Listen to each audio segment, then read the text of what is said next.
The blood-red sunset cast long shadows across Eleanor Larson's face as she slumped against the weathered fence post, clutching the telegram that had shattered her world.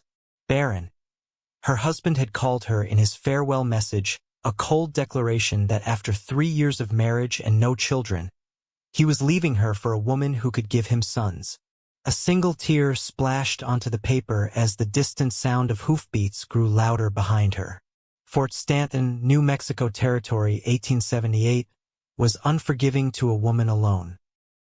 Eleanor had come west with Thomas 3 years prior, full of hope and dreams. Now she stood abandoned on the small homestead they'd built together, the cruel words of her husband's telegram burning in her mind. "Madam? You all right there?" The voice startled her. She turned to find a tall figure on horseback, silhouetted against the dying sun. His broad shoulders and the unmistakable Stetson marked him as one of the local ranch hands. "I'm fine," Eleanor replied automatically, hastily wiping her tears away with the back of her hand. Ladies didn't show weakness, especially not in the territories. The rider dismounted in one fluid motion. "Begging your pardon, but you don't look fine." As he stepped closer, Eleanor could make out his features, kind eyes set in a sun-weathered face, a strong jaw covered in stubble that hadn't seen a razor in a few days. "Name's Adam Yates. I work over at the Rocking J." Eleanor nodded stiffly. The Rocking J was the largest cattle operation in the area, owned by Judge Joseph Jenkins. "Eleanor Larson," she replied. "My husband. He's—" The words caught in her throat. Adam glanced at the telegram still clutched in her trembling hand. Understanding softened his expression. "Bad news. He's not coming back." The admission hurt, but speaking the words aloud somehow made them more real, more final. "Says I'm barren. Says he's found someone who can give him sons." The bitterness in her voice surprised even her. Adam removed his hat, revealing thick dark hair matted from the day's riding. "Some men don't deserve the wives they've got," he said simply. "You got family nearby, Mrs. Larson?" Eleanor shook her head. "My parents are back in Missouri. I haven't anyone here." The reality of her situation crashed down upon her. A woman alone in the territories faced limited options, none of them particularly appealing. "You got a place to stay tonight at least?" "Food. The homestead is in Thomas's name," she admitted. "He's given me a week to clear out before they return." She couldn't bring herself to say the word wife. That's what she was, what she had been until a piece of paper had declared otherwise. Adam ran a hand through his hair, considering. "My sister Rebecca runs a boarding house in town. She could use the help, and you'd have a roof over your head while you figure things out."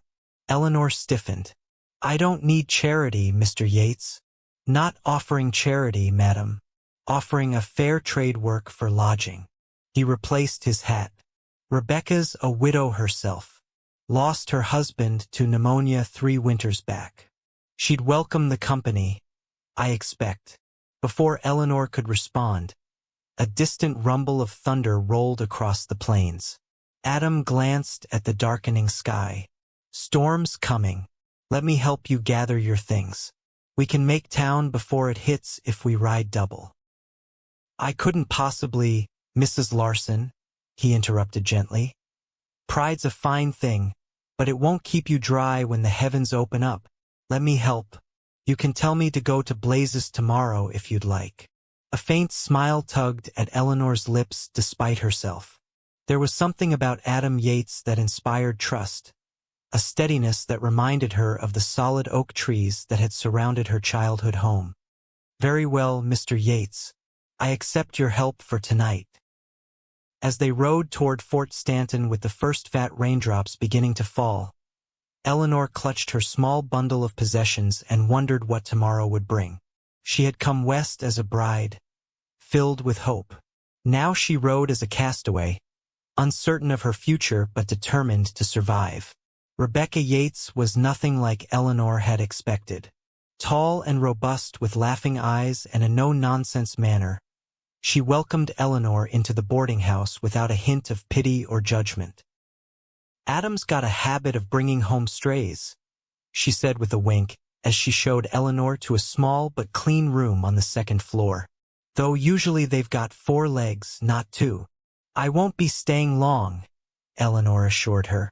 "Just until I can make other arrangements." Rebecca waved a hand dismissively. "Stay as long as you need. I've been running this place alone since my Henry passed. Could use an extra pair of hands if you're willing." The next morning, Eleanor rose early, determined to earn her keep. She found Rebecca already at work in the kitchen, preparing breakfast for the boarders, a mixture of single men working in town and a traveling salesman passing through. "Can I help?" Eleanor asked, rolling up her sleeves. Rebecca looked her up and down, taking in Eleanor's fine hands that showed little evidence of hard labor. "You know how to cook?" "I can learn," Eleanor replied determinedly. Over the following weeks, Eleanor threw herself into work at the boarding house. Her hands grew calloused from scrubbing floors and washing linens, but the physical labor was a balm to her wounded spirit. Each night she collapsed into bed too exhausted to dwell on Thomas's betrayal or worry about her uncertain future. Adam Yates appeared regularly, stopping by the boarding house whenever his duties at the Rocking J brought him to town. At first, his visits made Eleanor uncomfortable. She wasn't ready for any man's attention, especially not when her marriage had ended so painfully. But Adam never overstepped, never presumed. He simply brought news from the outlying ranches, occasionally helped with repairs around the boarding house, and shared meals with his sister and Eleanor. "Why isn't your brother married?" Eleanor asked Rebecca one evening as they prepared supper. Adam had ridden out after fixing a leaky roof, promising to return the following week. Rebecca chuckled. "Not for lack of willing young ladies in these parts. Adam's got his reasons, I expect. He was engaged once, about 5 years back." She lowered her voice, though they were alone in the kitchen. "Girl died of fever 2 weeks before the wedding. Hit him hard. He threw himself into ranching after that, worked his way up from ranch hand to foreman at the Rocking J." Eleanor nodded, feeling a newfound kinship with the quiet cowboy. They had both known loss, though of different kinds. As spring turned to summer, Eleanor found her place in Fort Stanton. The boarding house flourished under the care of both women, and Eleanor discovered she had a talent for baking that drew favorable attention from the townspeople. "You should sell these at the general store," Rebecca declared one morning, biting into one of Eleanor's apple pies. "Miller would pay good money to stock these." Eleanor blushed at the praise. "Perhaps I will." The idea of earning her own money, of building something that was hers alone, appealed deeply. It was on a sweltering July afternoon that Eleanor's past caught up with her. She was returning from the general store, where Mr. Miller had indeed agreed to sell her baked goods, when she spotted a familiar figure emerging from the land office. Thomas. Her heart lurched painfully in her chest as he turned and saw her. For a moment, they simply stared at each other across the dusty street. He looked the same, perhaps a bit heavier around the middle, his once bright eyes now shadowed. Beside him stood a young woman, her belly already swelling with child. Eleanor felt the ground shift beneath her feet. She had imagined this moment, dreaded it, but nothing had prepared her for the reality of seeing Thomas with his new wife, the wife who could give him what Eleanor could not. "Eleanor," Thomas said stiffly, approaching with the young woman in tow. "I didn't expect to see you still in town." Eleanor lifted her chin. "I've made a life here." Thomas nodded uncomfortably.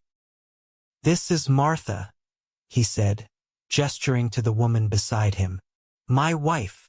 Martha, no more than 20 years old with wheat-colored hair and nervous eyes, offered a timid smile. "Pleased to meet you, madam." Eleanor managed a nod, unable to summon words. "We've just finalized the sale of the homestead," Thomas continued, "moving up to Colorado territory. Martha's got family there." "I wish you well, then," Eleanor said, finding her voice at last. The words tasted like ash in her mouth, but she meant them. What good would bitterness do now? "You're looking well," Thomas said awkwardly. Eleanor was saved from responding by the arrival of Adam Yates, who appeared at her side as if summoned by her distress. "Everything all right here, Eleanor?" he asked, his voice casual but his eyes watchful. "Yes, thank you, Adam." The familiar use of his given name came naturally now after months of friendship. "This is Thomas Larson, my former husband." Adam's expression didn't change, but Eleanor felt him tense beside her. "Mr. Larson," he acknowledged with a curt nod.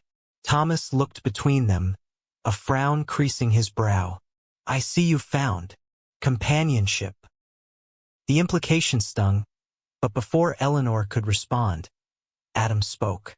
"Mrs. Larson has become an important part of our community. Her pies alone have made the town a better place." His tone was light, but there was steel beneath it. Martha tugged at Thomas's arm. "We should go, Thomas. The stage leaves in an hour." Thomas hesitated, then nodded. "Goodbye, Eleanor." "Goodbye, Thomas," she replied, and was surprised to find she meant it. As she watched them walk away, she felt something inside her shift, not healing exactly, but a corner turned. "You all right?" Adam asked quietly when Thomas and Martha were out of earshot. Eleanor took a deep breath. "Yes," she said, and realized it was true. "Yes, I believe I am." That evening, Eleanor sat on the boarding house porch, watching the sunset paint the sky in brilliant oranges and pinks. The encounter with Thomas had stirred up emotions she thought she'd buried. But now, in the quiet of the evening, she found they didn't overwhelm her. Adam joined her, settling into the rocking chair beside hers. "Rebecca says you're going into the pie business," he remarked, breaking the comfortable silence. Eleanor smiled. "Just a small venture. Mr. Miller thinks they'll sell well." "No doubt they will." He rocked slowly, his gaze on the distant mountains. "You've come a long way since that evening I found you by the fence post." "Thanks to you and Rebecca," Eleanor acknowledged. Adam shook his head. "No, thanks to yourself. You're stronger than you know, Eleanor Larson." The sincerity in his voice touched her. For months, she'd seen herself as broken, damaged, a woman who had failed at the most fundamental purpose of womanhood. But here was a man who saw strength in her, who valued her for herself, not for what her body could or couldn't produce. "I never thought I'd feel at home here again," she admitted. "After Thomas left, I felt lost, like I'd failed." Adam stopped rocking. "Failed at what?" "Being barren isn't a failure, it's just life. Some women have a dozen children, some have none. Doesn't make them more or less of a woman." His words, spoken so matter-of-factly, soothed a wound Eleanor hadn't realized was still so raw. Thomas didn't see it that way. "Then Thomas is a fool," Adam said simply. "A man who'd throw away a good woman over something neither of you could control doesn't deserve your tears." Eleanor studied Adam's profile in the fading light. Over the months, she'd come to know him well, his quiet strength, his dry humor, his unwavering loyalty to his sister and the people he cared about. What she didn't know was whether the growing warmth she felt in his presence was one-sided or shared. "I should check on supper," she said, rising abruptly. These feelings, whatever they were, frightened her. She wasn't ready to risk her heart again. Adam caught her hand as she passed. "Eleanor." He released her immediately when she tensed. "I'm sorry. I didn't mean to speak out of turn." "You didn't," she assured him. "It's just complicated." He nodded, understanding in his eyes. "Take all the time you need. I'll be here." The simple promise lingered in Eleanor's mind as summer faded into fall. Her pie business flourished, bringing in enough money that she was able to pay Rebecca proper rent and set aside a small savings. The boarding house became known for its excellent food and comfortable accommodations, attracting more travelers passing through Fort Stanton. Adam's visits remained steady, though he never again reached for her hand or spoke of personal matters. Instead, he brought news of the territory, helped with heavy chores, and occasionally brought small gifts, a book he thought she might enjoy, wildflowers he'd picked along the trail, a wooden rolling pin carved by one of the Rocking J hands. It was Rebecca who finally broached the subject one crisp October evening as they prepared apples for pies. "My brother's in love with you, you know," she said conversationally, as if discussing the weather. Eleanor nearly sliced her finger instead of the apple. "Rebecca, well, he is. Has been since summer, I reckon. Probably earlier. But Adam's always been slow to recognize his own feelings." Rebecca continued peeling methodically. "Question is, what do you intend to do about it?" "I don't know what you mean," Eleanor protested weakly. Rebecca raised an eyebrow. "Don't you? I've seen how you watch him when you think no one's looking." Heat crept into Eleanor's cheeks. "It's not that simple. Love rarely is," Rebecca agreed. "But it seems to me you've been punishing yourself for something that wasn't your fault. Maybe it's time to stop." Eleanor set down her knife. What if Adam wants children someday? I can't give him that." Rebecca's expression softened. "Have you asked him what he wants?" "Adam's raised half the strays in this territory. Way I see it, there are plenty of children needing homes without you having to birth them yourself." The idea struck Eleanor with unexpected force. She had been so consumed by what she couldn't provide that she hadn't considered other possibilities. That night, unable to sleep, Eleanor found herself in the kitchen baking not pies for sale, but her mother's special cinnamon bread, a recipe she made only when her thoughts needed ordering. As dawn broke, she came to a decision. She would speak with Adam when he next visited, lay her cards on the table. The prospect terrified her, but the alternative, living with uncertainty and regret, seemed worse. She didn't have long to wait. Adam arrived the following afternoon, his horse lathered from hard riding. "What's happened?" Eleanor asked, alarmed at his disheveled appearance. "Rustlers hit the north pasture," he explained, accepting the glass of water she offered. "Judge Jenkins is organizing a posse. I came to warn Rebecca I'll be gone a few days at least." Fear clutched at Eleanor's heart. Rustlers were notoriously dangerous, often desperate men with little to lose. "Be careful," she said, the words inadequate to express her concern. Adam's eyes softened. "Always am." He hesitated, then added, "I brought you something. Found it on the trail." From his pocket, he withdrew a small, perfect fossil, a spiral shell embedded in stone. "Thought you might like it." Eleanor accepted the gift, turning the smooth stone in her palm. "It's beautiful. Been there thousands of years, that little shell. Makes you think about permanence, doesn't it? What lasts and what doesn't." Adam's gaze was intent, meaningful. This was her moment, Eleanor realized. Before courage deserted her, she spoke. "Adam, there's something I need to tell you." But Rebecca burst into the kitchen before Eleanor could continue. "Adam, Judge Jenkins is outside with the posse. Says they're ready to ride." Adam nodded, his expression regretful. "We'll talk when I return," he promised Eleanor, squeezing her hand briefly before following his sister out.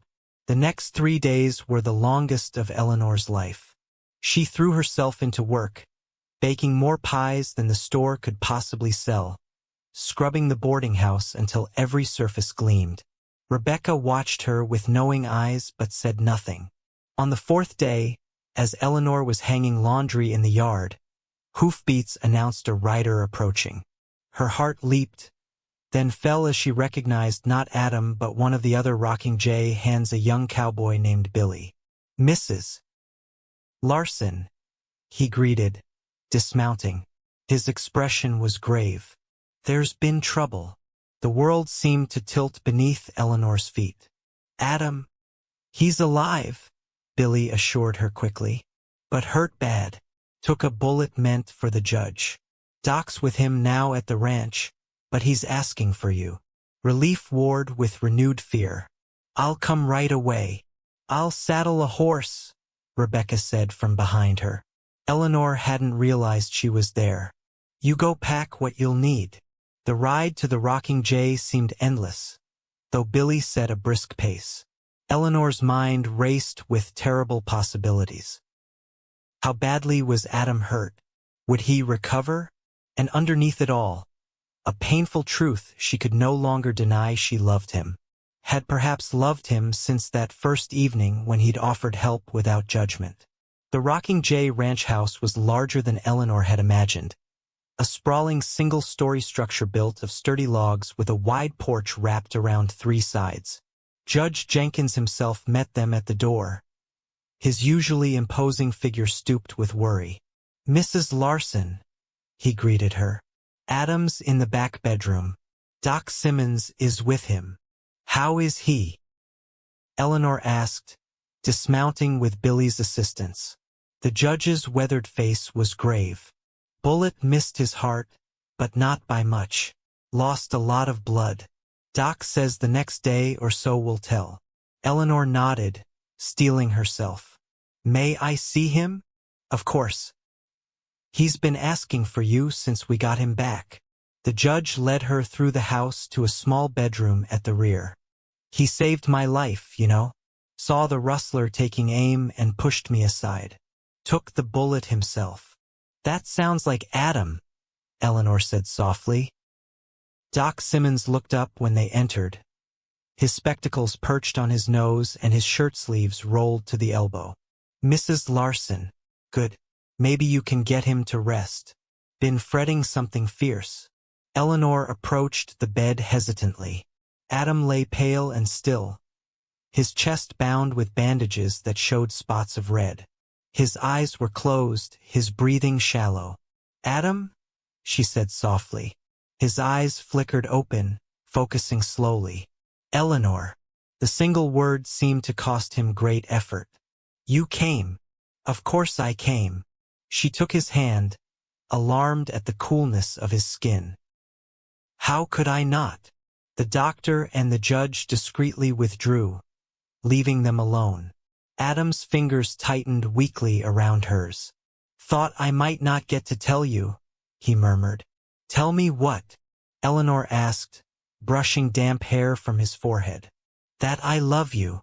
The words, spoken simply and directly, brought tears to Eleanor's eyes. Have for months now. Should have said something sooner. You're telling me now, she said, her voice catching. And I'm telling you I love you too. A ghost of a smile touched his lips. Good. That's good. His eyes drifted closed again. Tired, he whispered. Then rest, she urged. I'll be here when you wake. For 3 days, Eleanor rarely left Adam's side. She bathed his fevered brow when infection set in, spooned broth between his lips when he was lucid enough to swallow, and held his hand through the worst of the fever dreams. Rebecca joined her on the 2nd day, the 2 women taking turns so that one could rest while the other watched over Adam. On the 4th morning, Eleanor woke from a doze in the chair beside the bed to find Adam's eyes open and clear, watching her. You're still here, he said, his voice stronger than it had been since the shooting. I told you I would be, she reminded him, reaching for his hand. Fever's broken, he said. Doc came by while you were sleeping. Says I'll mend if I don't do anything foolish. Relief washed over Eleanor. That's wonderful news. Adam's expression grew serious. There's something we need to discuss. Now that it looks like I'll live. Eleanor tensed, remembering their interrupted conversation before he'd ridden out with the posse. Yes, I meant what I said, Eleanor. I love you. Want to marry you if you'll have me. His grip on her hand tightened. But there's something you should know first. Whatever it is, it doesn't matter, she assured him. It might, he insisted. I can't have children, Eleanor. Got kicked by a horse years back. Doc says the damage is permanent. Eleanor stared at him, momentarily speechless. Then, to Adam's evident confusion, she began to laugh, a release of tension that quickly turned to tears. Eleanor? He asked, concerned. I'm sorry, she managed, wiping her eyes. It's just. I've been so worried about telling you that I'm barren, that I couldn't give you children. And now you're telling me. Understanding dawned in his eyes, followed by a warmth that made Eleanor's heart skip. Seems we're well matched then, he said softly. But you would want children someday? She asked, needing to be certain. I'd like a family, yes, Adam admitted. But there are many ways to make a family, Eleanor. Plenty of orphans in this territory who need homes. Rebecca's been raising 3 of our cousin's children since the influenza took her and her husband 2 years back. Eleanor hadn't known this about Rebecca, but it explained the children she occasionally saw at the boarding house, 2 boys and a girl she'd assumed were boarders' offspring. You'd want that? To take in children who aren't your own by blood. Family isn't about blood, Adam said firmly. It's about love, about choosing each other every day. He shifted, wincing at the pain the movement caused. I'm choosing you, Eleanor Larson. Will you choose me? The answer was simple. Yes, she said, leaning forward to press a gentle kiss to his lips. Yes, I choose you. They were married that winter in the small church in Fort Stanton, with Rebecca standing as witness and Judge Jenkins giving the bride away. Adam, still moving carefully as his wound healed, looked handsome in a new suit, his dark hair slicked back and his eyes never leaving Eleanor as she walked down the aisle in a dress of pale blue silk, a gift from Rebecca. You look beautiful, he whispered when she reached him. So do you, she replied, earning a chuckle from the small gathering of friends and neighbors who had come to celebrate with them. The rocking J became their home, with Judge Jenkins insisting that his foreman and new wife take the east wing of the ranch house. Too much space for an old man like me anyway, he declared, and I'll enjoy the company. Spring brought new beginnings in more ways than one. Eleanor's pie business expanded to include bread and cakes, with a weekly delivery to Fort Stanton that Adam insisted on handling himself despite having capable ranch hands who could have made the trip. Just want to check on Rebecca? He claimed, though Eleanor knew he simply enjoyed the ride and the chance to hear the latest news from town. It was on one such trip, as summer approached once more, that Adam returned with more than flour and sugar in his saddlebags. Eleanor, he called, entering the kitchen where she was preparing supper. Got something to show you. She turned, wiping her hands on her apron, and froze at the sight of the small bundle in his arms. Adam. He approached carefully, pulling back the blanket to reveal a tiny face, a baby, no more than a few months old, with wisps of dark hair and wide, curious eyes. This is Sarah, Adam said softly. Her mother died in childbirth on the trail. Father was bringing her and her brothers to his sister in California, but cholera took him 3 days ago. The older boys are with Rebecca for now. Eleanor's heart constricted at the story, even as she reached instinctively for the infant. Adam placed the baby in her arms, and Sarah studied Eleanor's face solemnly before breaking into a toothless smile. The aunt in California doesn't know they're coming, Adam continued. No one knows if she'd take them in or if she even exists. Might have just been the father's fever talking. Rebecca's got her hands full with our cousins. The boys are 4 and 6 good kids, but lively. Eleanor barely heard him, lost in the baby's gaze. And what happens to them now? Adam watched her, a tender expression on his face. That depends on us, I reckon.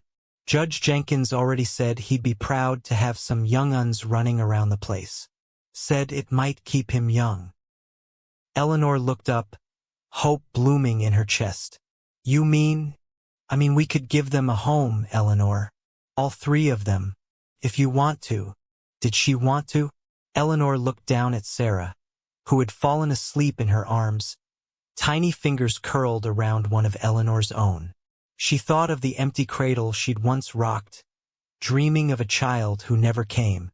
She thought of Thomas's cruel dismissal and the months of believing herself somehow less of a woman because her body couldn't bear children. And then she thought of Adam, who had found her at her lowest point and seen not a barren woman but a person of worth. Adam, who believed that family was about choice and love, not blood. "Yes," she said, her voice strong and sure. "Yes, I want them." The summer of 1879 brought 3 children to the rocking J. Sarah, James, and Michael, and with them, laughter and chaos and a fulfillment Eleanor had never imagined possible. The boys, initially wary, quickly warmed to Adam's patient instruction and Eleanor's nurturing care. Sarah thrived, growing from a solemn infant to a curious toddler who followed her adopted mother everywhere. Judge Jenkins proved to be a doting honorary grandfather, teaching the boys to fish in the creek that ran through the property and bouncing Sarah on his knee while telling her stories of the early days of the territory. On the anniversary of their wedding, Adam took Eleanor for a ride to a hilltop overlooking the ranch. The land stretched out before them, golden in the late afternoon sun, the buildings of the rocking J small in the distance. "Happy?" Adam asked, his arm around her waist as they sat side by side on a blanket he'd spread on the ground. Eleanor leaned her head against his shoulder. "Happier than I ever thought possible," she admitted. "There were times after Thomas left, when I thought my life was over, that I'd never know joy again." Adam pressed a kiss to her temple. "And now," she smiled, thinking of the children waiting for them back at the ranch, James with his serious eyes and love of books, Michael with his mischievous grin and boundless energy, Sarah with her sweet nature and stubborn streak. "Now I know that what I thought was an ending was really a beginning. You gave me that, Adam." "No," he disagreed gently. "You gave it to yourself. You were strong enough to start over, to build a new life." He took her hand, tracing the work-hardened palm with his thumb. "I just had the good sense to recognize a remarkable woman when I saw one." Eleanor turned to face him fully. "Do you ever regret it? Taking on someone else's cast-offs? Taking on 3 orphans who aren't your blood?" Adam's expression grew serious. "First of all, you were never anyone's cast-offs. Thomas was a fool who didn't recognize the treasure he had." His hand cupped her cheek. "Second, those children are ours in every way that matters. Blood doesn't make a family, Eleanor. Love does." "Love?" she echoed, leaning into his touch. "You've still got my arms to hold you," he reminded her softly. "Always will have."